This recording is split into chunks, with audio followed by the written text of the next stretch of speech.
Okay, the B lever can go on next. The B lever's job is to stop the blade actuating ring from being able to roll back to the closed position. Get this in place. This end of the spring has to hook behind the arm at that point.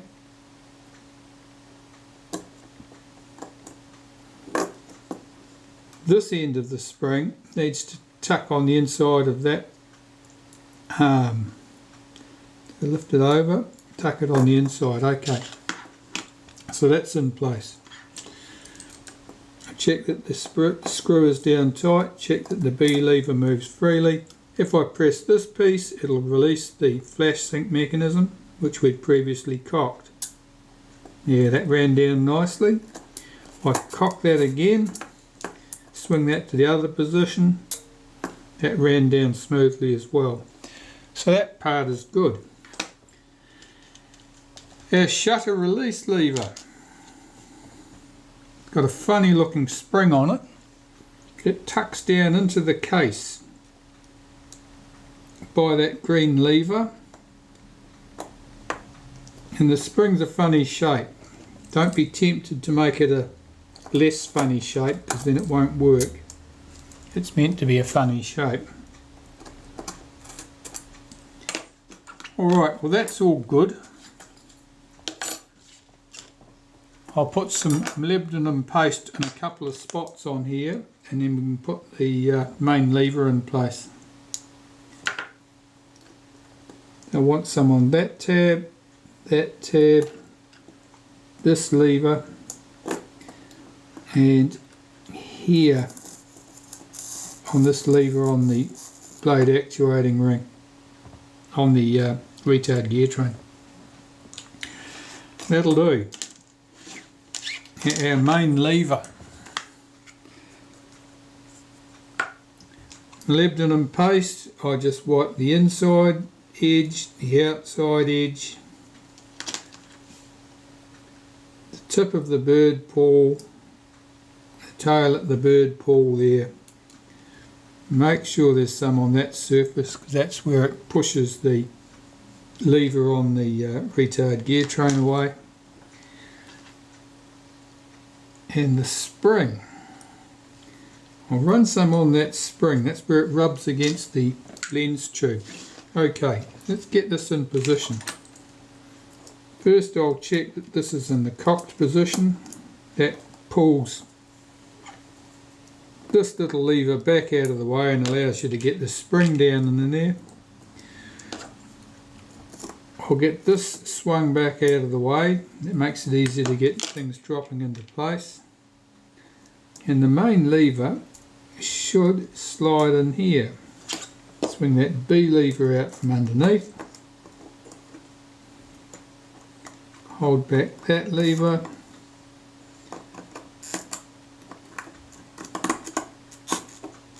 That sounds like it's seated.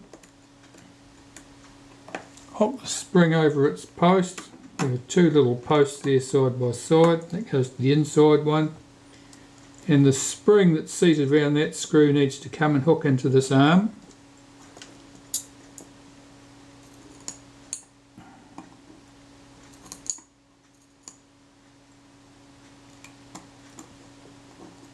And for one reason or another it's not wanting to do it today. That's better. That seems free enough. I think that's ready to have the plate put on the top. And this is the speed settings cam plate. Well, our speed settings are controlled by the arm on the retard gear train. They follow those crenellations and things there, those lumps and bumps. The 500th of a second spring is compressed here. When you move that to the 500th of a second position, and I usually give a wipe around the inside edge and we'll fit this thing in place. The B lever will be trapped underneath and needs to be fished out so it's riding on that cam surface. That should give us B. If I cock the shutter there, the shutter should stay open on B, and it does. This should be roughly 1 second, and somewhere around about here should be a tenth. That's good enough for me to test at that stage. The front plate I'll put on, this bayonet's on of course. Only goes on in one position.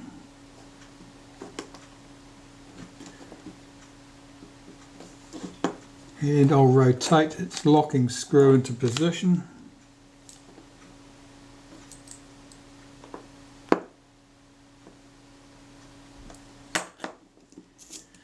Let's try the shutter on a 10th, on the 25th. They sound credible, and most importantly the 25th was obviously faster than the 10th. If the speed train is well out of whack, then you can get a situation where the 10th is quicker than the 25th, which isn't the way the world's supposed to work. And round at 1 second,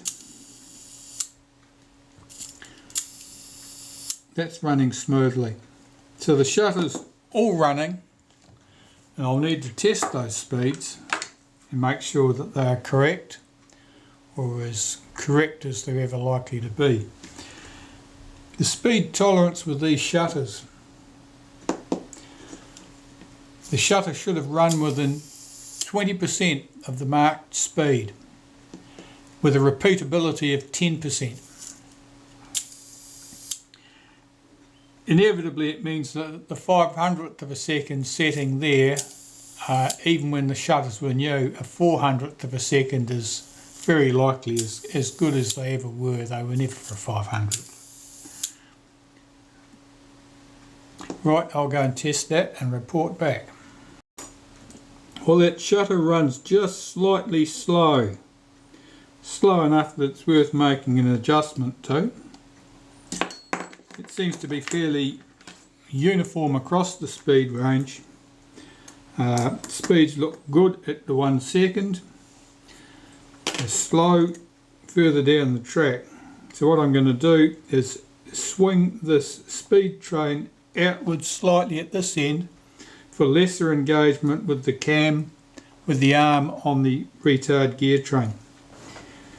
And that should make a difference. So I'll just remove my main lever while I'm doing this, so it'll be less of a fight.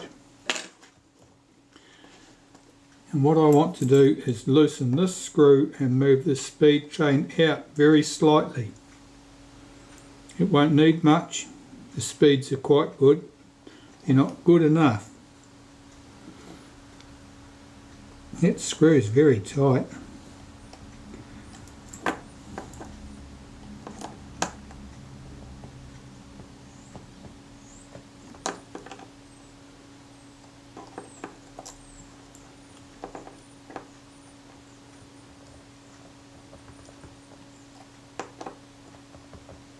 I'm not sure if I moved that much or at all, but potentially it did move. Like rangefinder adjustments, the adjustments are very subtle. If you think you moved it, you've probably moved it too far. It can be a very tedious business getting these speeds correctly adjusted, which is why I don't take that speed train off the mechanism plate unless I've got a very, very good reason to do so.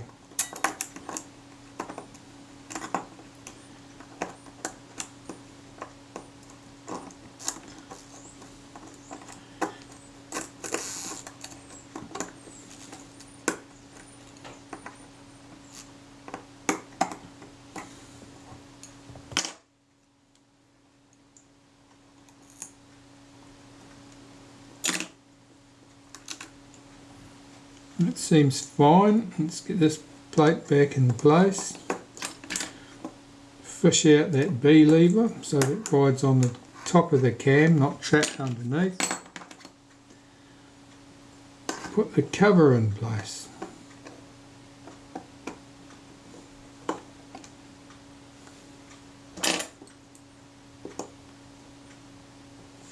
I'll go and test that again, see if I actually made any difference, and see if I did make a difference, see if it's actually done the job.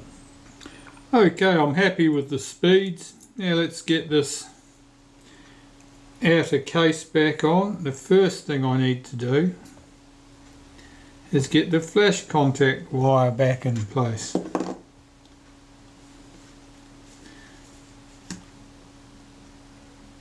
So that's to come in at the back there, and holding that in place, got to drop the plastic insulator slug down the hole and fit the little black screw that holds that in place. This is always a little bit awkward. That one went better than most. Here's the screwdriver. That's the one I want.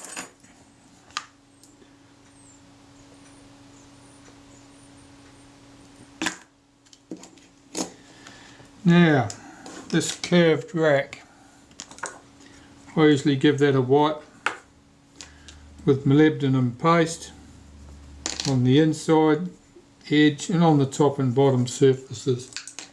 Don't bother to put it on the toothed surface. Now to get this in place, it's usually easiest to start with this in the cocked position. And I've got to drop this thing down into its recess. Make sure that the end of it is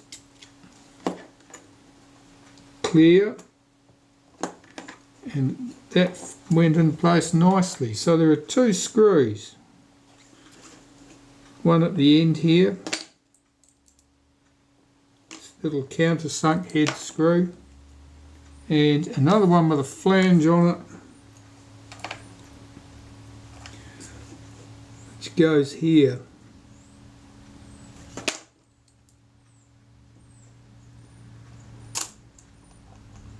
It was me just releasing the shutter. This detents for our for the aperture settings, the spacing further apart. They're the ones at the big apertures, the f2 end. The ones closer together are at the small apertures towards the f16. Check that those click stops work, and that is ready to have the lenses cleaned and put into place. So I better do that. First I'll inspect these lenses. Now the innermost surface certainly looks a little bit hazy. Usually with a Retina IIa, or commonly with a Retina IIa, that's an uncleanable haze. It's the deterioration of the glass surface. It's only on those two surfaces, and it's only these lenses. It's only the xenons that suffer from that.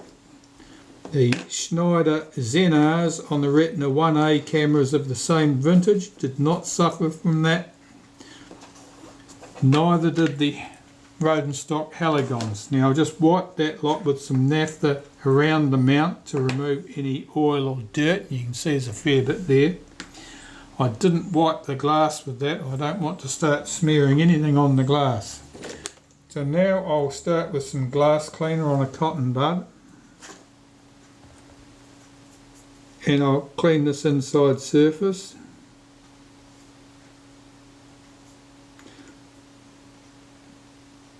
The haze that I see here could be a fine haze of dust and minuscule oil droplets. You'll certainly get that as well.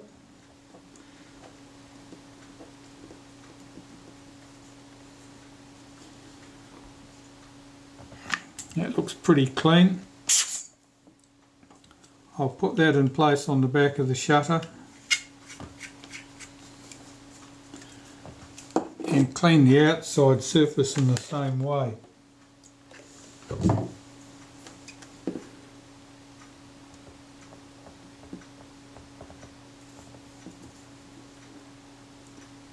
Now, that inside surface actually looks pretty good from here.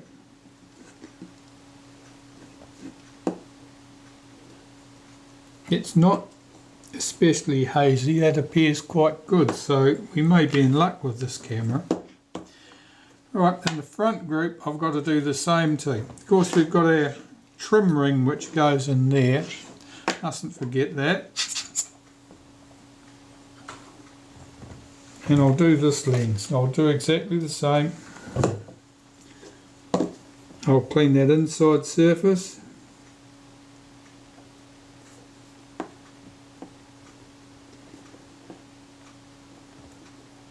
There's a bit of dirt coming off on this cotton bud, so it suggests that that haze, or some of that haze, probably was a film of oil.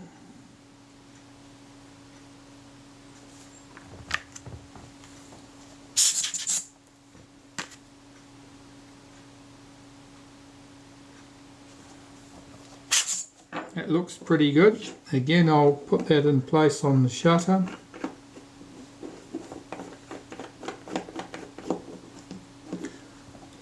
And clean the outside surface. Yeah, that looks good.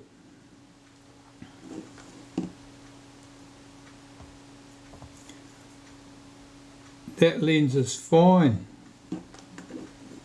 At least as these things go.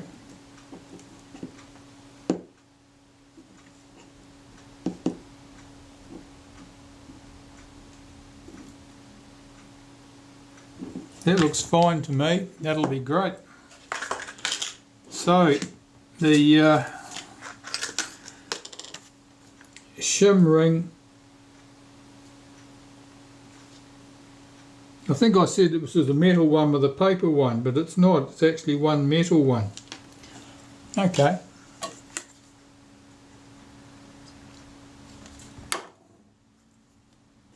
It's quite a thick shim ring. The thinner ones are bright. This one's black.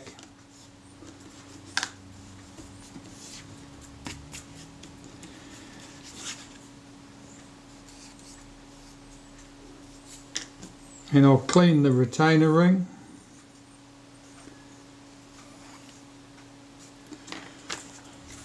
And shutter and lens assembly can go back on the camera body.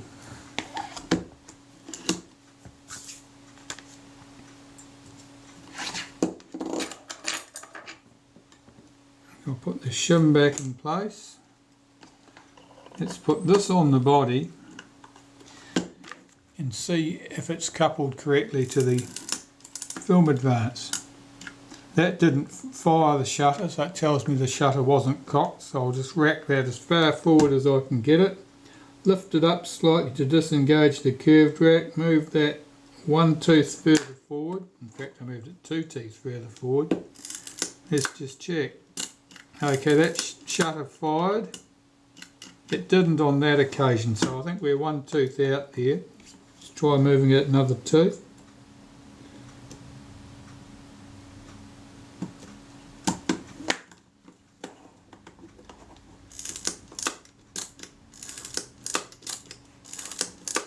That winds and fires reliably. That's set to a 50th of a second. Let's try it at the 500th.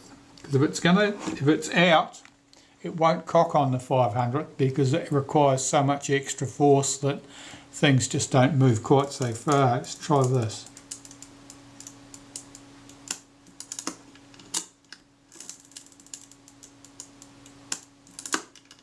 Yeah, that's cocking and firing, so that's the correct position. So all I need to do now is put my retaining ring in place and tighten it down.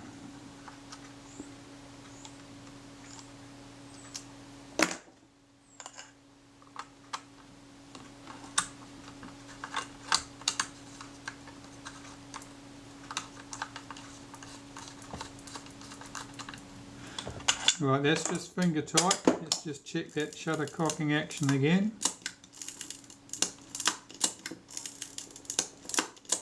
Yeah, that sounds great. Alright, so I will tighten that up and check my focus and then start checking over the rest of the camera. Well, I think that's it for the, what we call this, or the Groundhog edition. Yeah, this one. So, it came in, it looked very much the same as the previous camera that had arrived. Missing its film advance lever, all the bits loose in a plastic container. So its main problems, well, broken frame counter spring. That's still a broken frame counter spring. That's not going to come right. There are no more of those. The film advance wouldn't work properly. It would jam. So we sorted that out. Mostly that was to do with the twisted shaft, the damaged, or the bent and twisted shaft. That was quite badly damaged. The shutter needed to be serviced, of course. The focus, that wouldn't work, would it? That was jamming. It was jamming at about 5 foot, I think. It would go from infinity to 5 foot, no more. Now that one, yeah, that was down to loose screws. Basically that was its problem. The focus was otherwise stiff. That of course was down to dried out grease. But now we've got a good working camera. It's a shame about the lack of the working frame counter, but that's by no means fatal with a camera of this nature. You can tell when you get to the end of the film, you swing that film advance lever and it doesn't want to go any further. It's time to stop and rewind. The counter that was designed to lock when it got to the end of the film, presuming that you'd set it correctly to start off with, that would prevent damage from the heavy-handed getting to the end of the film and giving it an extra good push because it didn't want to complete its swing. Of course, we're all very careful owners these days, so we would never do that. Film bases used to be somewhat more fragile in the old days too, of course, than they are now. So here we have it, Retina IIa camera. This one's in quite good condition, apart from that frame counter issue. The lens is actually quite good, so this one I think is the lucky last Retina IIa camera that I will ever be servicing for a customer. Since this is one of my countdown to retirement cameras, and as far as I'm aware I've only got 3 more cameras to do, unless somebody sent something a long time ago and it's been hovering in the ether waiting to get to New Zealand ever since, and I've forgotten about it. Right, thanks for watching.